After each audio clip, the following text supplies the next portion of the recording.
Maybe I'll actually start with Sashi. Okay. Uh, what are some of the business challenges and changes you see in the consumer side, which is driving adoption of AI? Hi, good afternoon, everyone. It's a very good question, Sathish. AI is transforming, and it is in the perspective of manufacturing. So I will only limit my scope in the manufacturing. It is doing a tremendous transformation with AI, because we are doing with the mostly with the connected lines, connected manufacturing, getting the static data related to OE measurement, productivity measurement.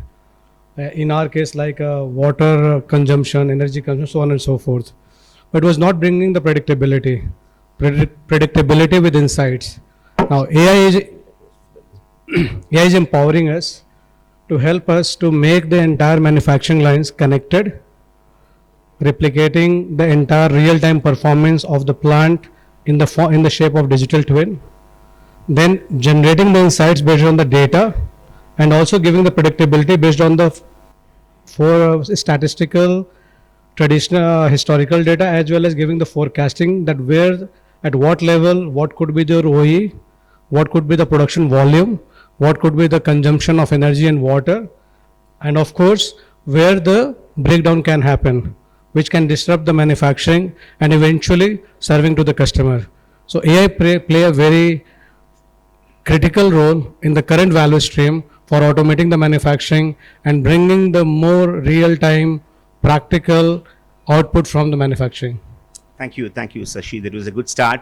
Maybe Akil, coming to you. Of course, you have varied experience in industrial manufacturing companies. So, what do you see? Of course, he did give a perspective on the consumer side. From the industrial manufacturing side, where do you see what are the changes and why AI is getting driven? Yeah. Thank you, Sathish. I'll just look at the market, how for us, how the market is changing, what are the challenges there and opportunities there, and then that translates into the manufacturing our own, and also in terms of our solution towards the customer market as well as our own operations. So we are in, so I'm from Hitachi Energy, so we have been in the power systems and energy, electric energy for more than 140 years. So, but today we are seeing that the world is moving towards renewable energy, more of solar, wind, and of course battery energy storage and all. And especially if you look at India, so we have the target of 500 gigawatts of renewable energy by 2030, and today we are to 280 so far, and then we have to catch up with almost 220 gigawatt by next 4-5 years. That's the massive change. And then one can just say that, oh, users set up solar energy, solar plant and wind, and then you get the power. But it's the electricity, the speed is speed of light. The electrons, they flow.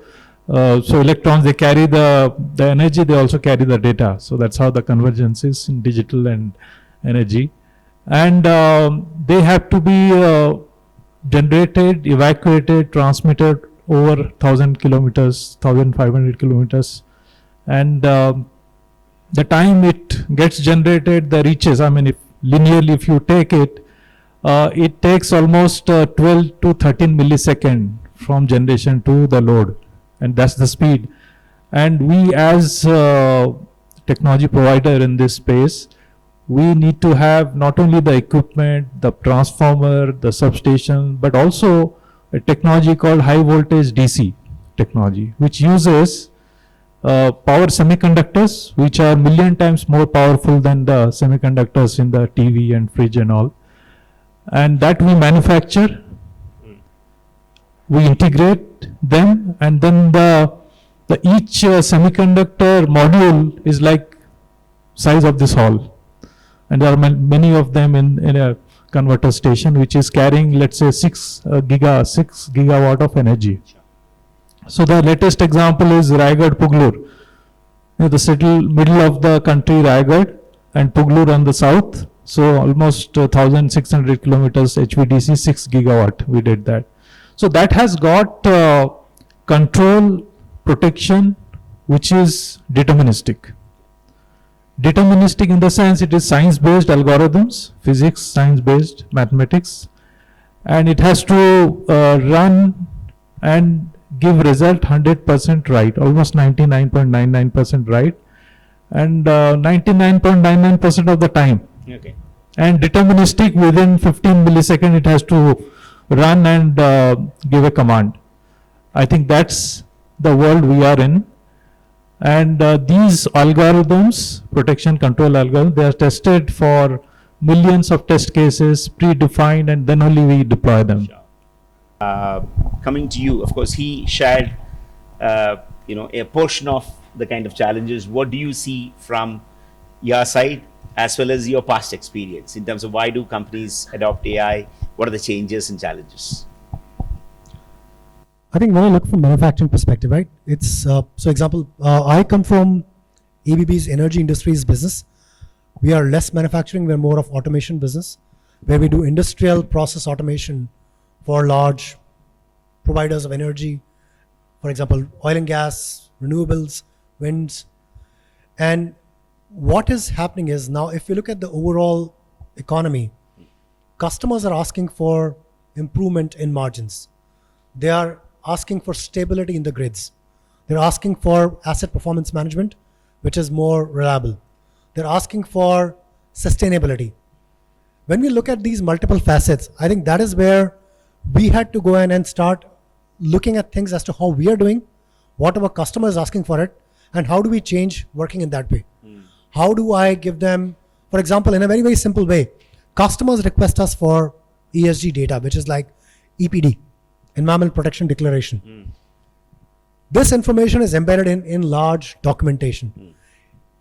Till last year, there would be 2 analysts sitting and looking at customer requests, extracting the information out of PDFs, putting into a Word file and sending it to customer. Now imagine one customer sending a list of 2,000 products once in a month. These 2 gentlemen are just busy doing that. Sure. Trying to bring AI internally saved a lot of work for them. Fantastic. So I think the AI's examples were not related to what we wanted to do internally better, but also from coming from customer side.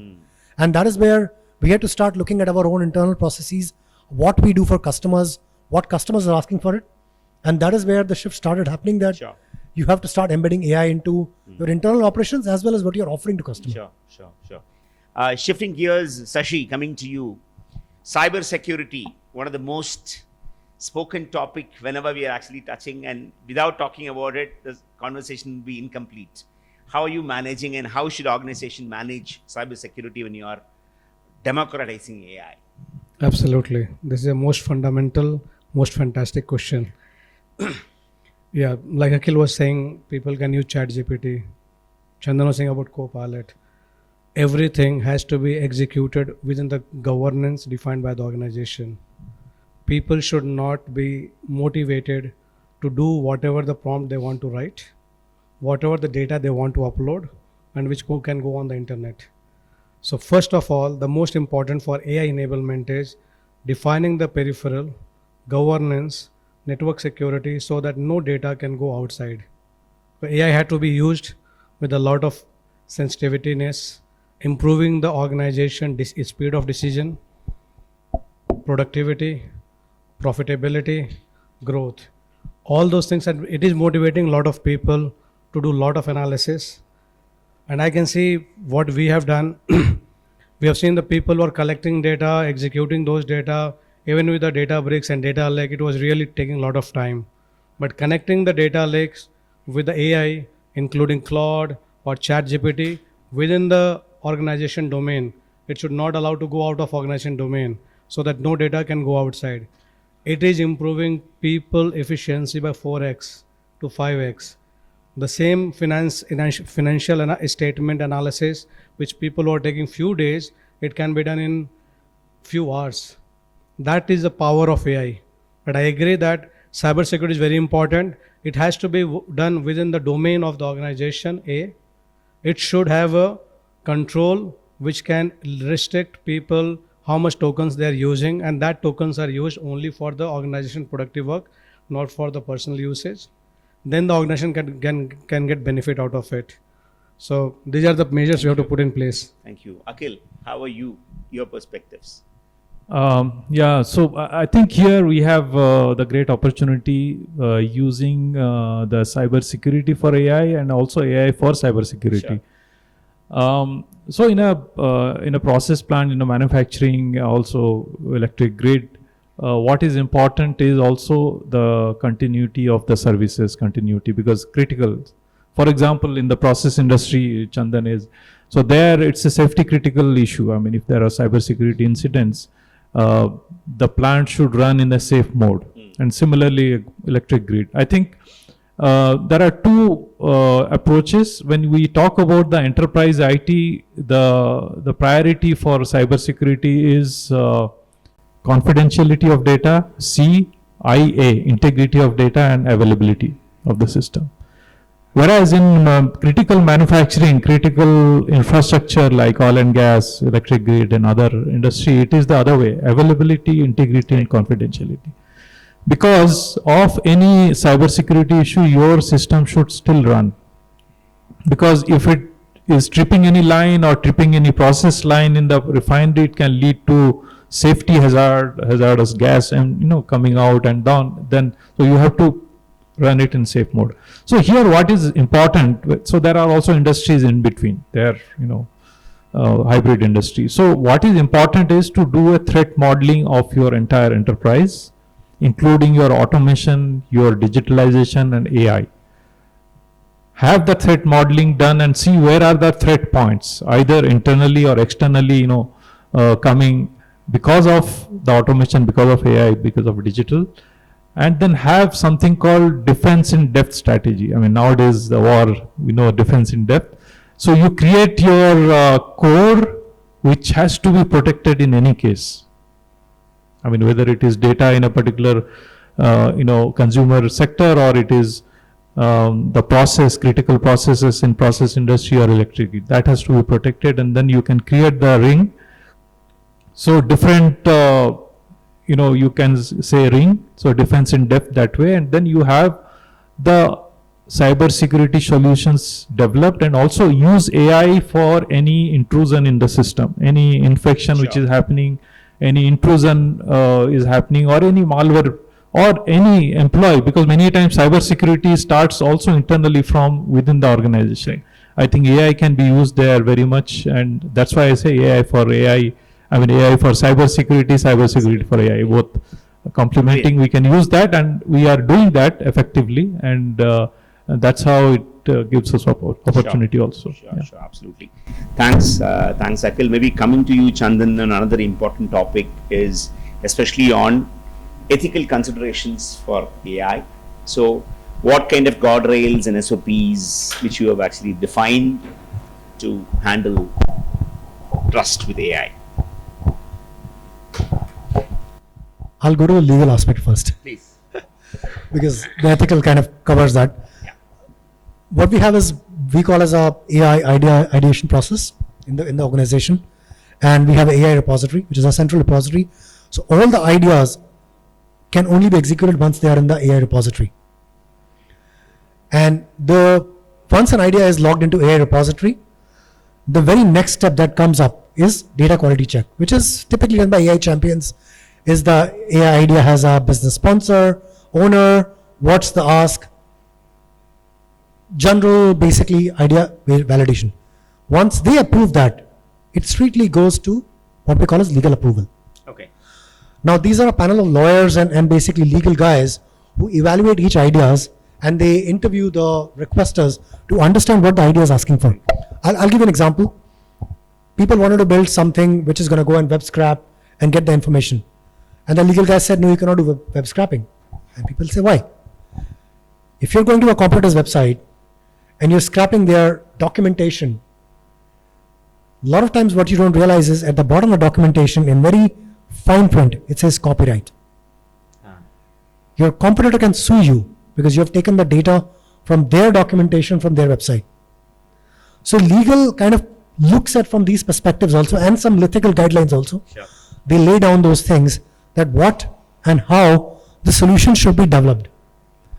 That's the first aspect of basically checking about, I would say, protecting the company from any possible lawsuit or any aspirational issues which people might have, but it is not allowed to do legally. Then second comes is where the architects kind of look at the solution, and when they try to put guardrails around what is the system going to use, what kind of models are there, what kind of solution asks are there, what kind of checks and balances they can guide the developers to put into the system. Sure. So these are two levels of checks before any system actually goes into a development, whether even it's a POC. Now I think people might want to say, hey, that kind of delays the whole cycle. But what we have observed is, I think POCs were approved, and then it kind of became a solution where we had to go and put a kill switch, not because of what the solution was doing, but because how the solution was working. Sure. You're using either unlicensed tools, you're using data which is not allowed. And so those ethical guidelines kind of got embedded into the AI repository process, that you have to go through this, you have to go through architecture. Sure. And then I think we'll come to the cybersec part also, where if you're building a solution, what I talked about, we have this internal tool. Even on the internal tool, what we said was guidelines was, you can only use up to confidential data. Okay. No basically sensitive or information which is more critical. Sure. So tools, guidelines were laid out very clearly. Sure. No public AI tools can have any data which is inside Access ones. to. So those kind of things were put up by DLP rules also. Sure. And architectures in terms of basically cloud and all. So again, baking into models and all, I think that is where the ethical considerations kind of come into it. Play. But I think it was more on the legal side that we looked into first. No, that's also absolutely very critical aspect of it. I mean, while ethical is actually spoken, implications of the legal side is also even enormous, which is, brought in by perspective. The key summary very clearly is, of course, AI is definitely a powerful force multiplier to our productivity. Humans will be in the loop. How do we leverage AI to do differentiated value-added work is what is the common theme which is actually coming in. To achieve something faster, achieve something bigger. Thank you all of you, and thank you for the panel for this wonderful discussion.